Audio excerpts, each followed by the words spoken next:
was commanded by me. Number 2 brigade, known as Gandhi Brigade.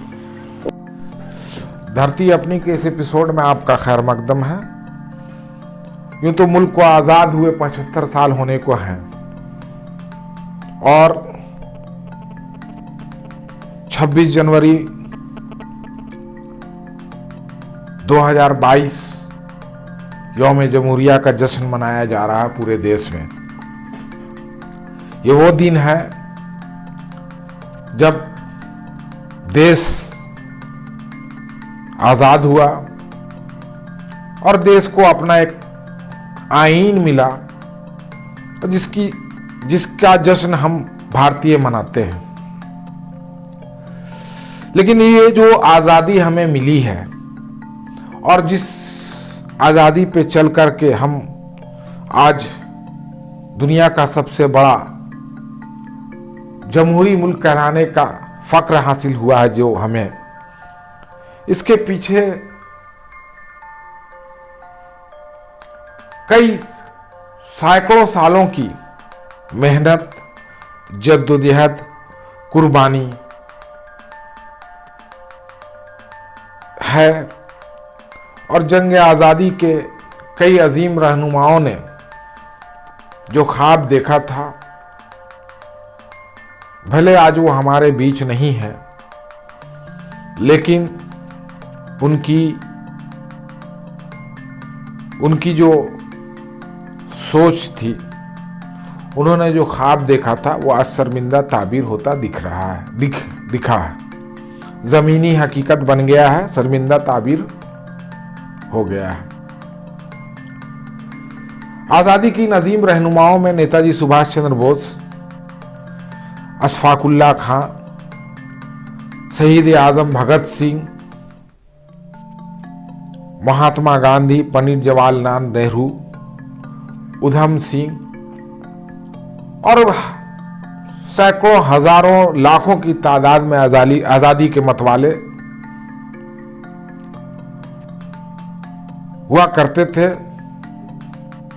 जिन्होंने भारत को आज़ाद कराने के लिए एक लंबी लड़ाई भी लड़ी, जद्दोजहद भी किया और अपनी जानों की कुर्बानियां भी दी। नेताजी सुभाष चंद्र बोस एक दूरंदेश रहनुमा हुआ करते थे। उन्होंने जो हकीकी आज़ादी हमें 15 अगस्त 1947 को मिली, उससे कई सालों कबल उन्होंने आज़ाद हिंदुस्तान का एक खाका खींचा था और आरजी हुकूमत आज़ाद हिंद बना दिया था 1943 में।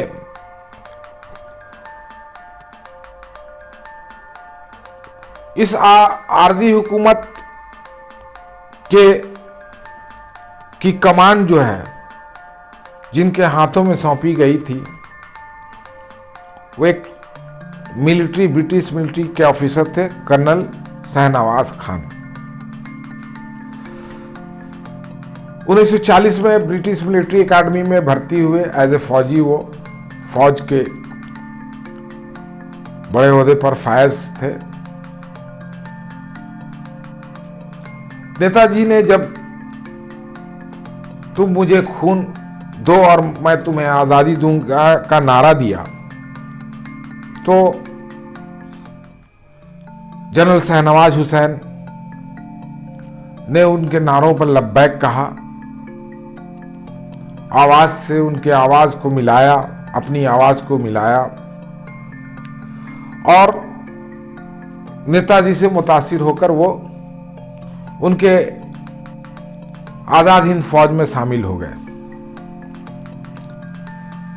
अंग्रेज हुकूमत को भला ये कैसे गवारा होता कि उनके खिलाफ जो आवाज़ें उठ रही हैं उसमें मिलिट्री के लोग भी शामिल हो गए हैं और बाकायदा तौर पर एक फौज की तश्कील दी गई है आज़ाद हिंद फौज, आईएनए, इंडियन नेशनल आर्मी।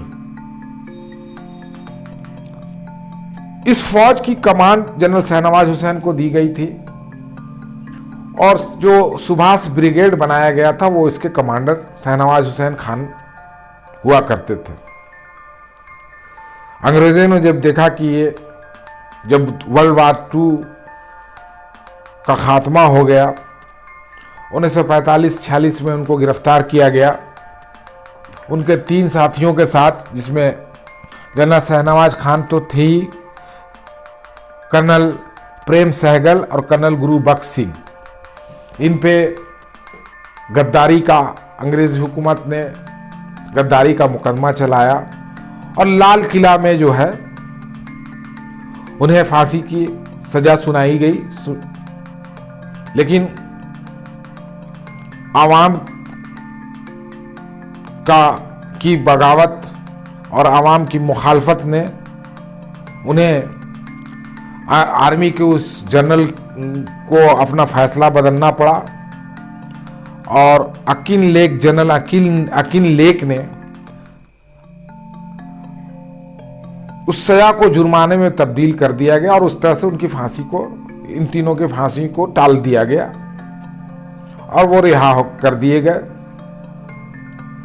1947 में जब मुल्क आज़ाद हो गया तो लाल किला पर जो ब्रिटिश हुकूमत की का जो झंडा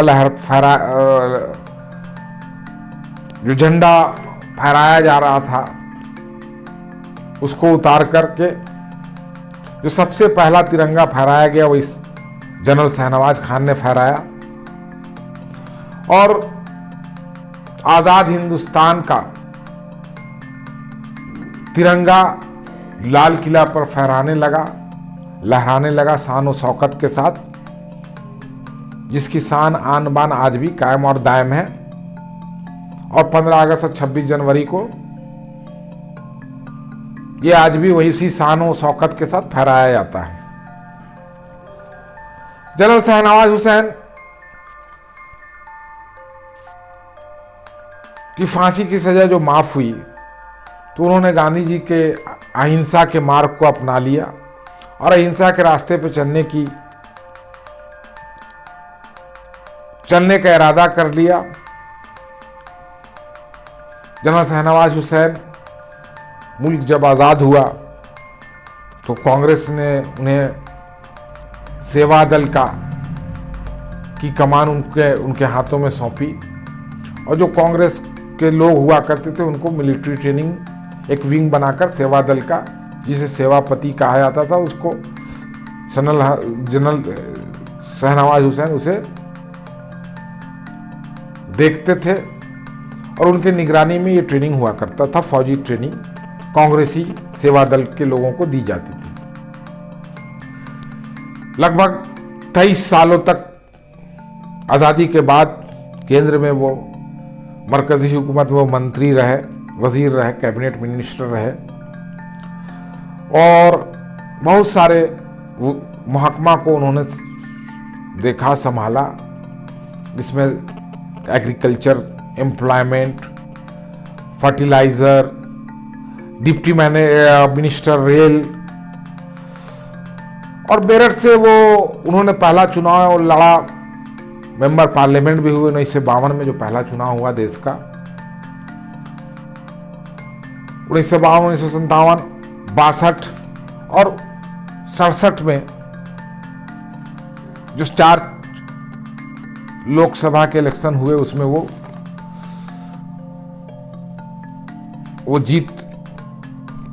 उन्होंने जीत दर्ज की और मेंबर पार्लियामेंट चुने गए। मेरठ ऐसे जगह में आवाम से उनका जुड़ाव और लगाव का किस्सा ये बताया जाता है कि एक रेलवे के एक मामूली कर्मचारी जो बगैर किसी वजह के, बगैर कोई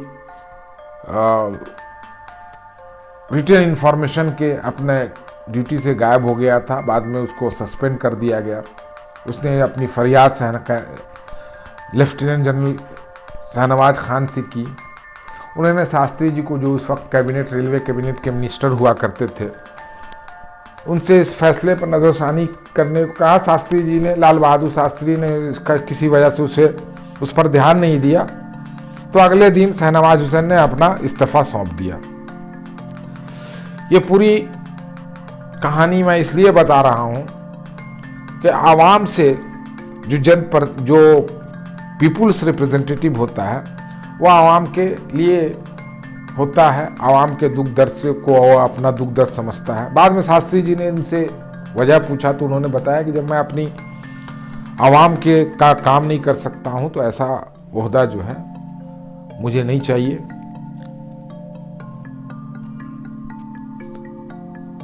दिल्ली कूच करने का नेताजी का जो नारा था, दिल्ली चलो, शहनवाज हुसैन खान साहब की जब मौत हो गई, इंदिरा गांधी उस वक्त वजीर आजम हुआ करती थी, उन्होंने राजीव गांधी को खास करके भेजा अपना नुमाइंदा के तौर पर, और वो उनके आखिरी सफ़र में शरीक हुए, उसको लीड किया।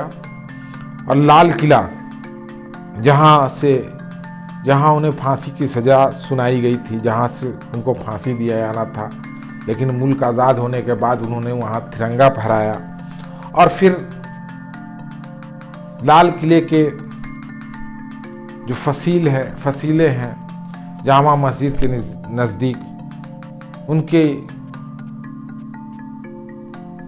उनको दफन किया गया। और ज़िंदगी भर वो लाल किले के किनारे दीवारों के साए में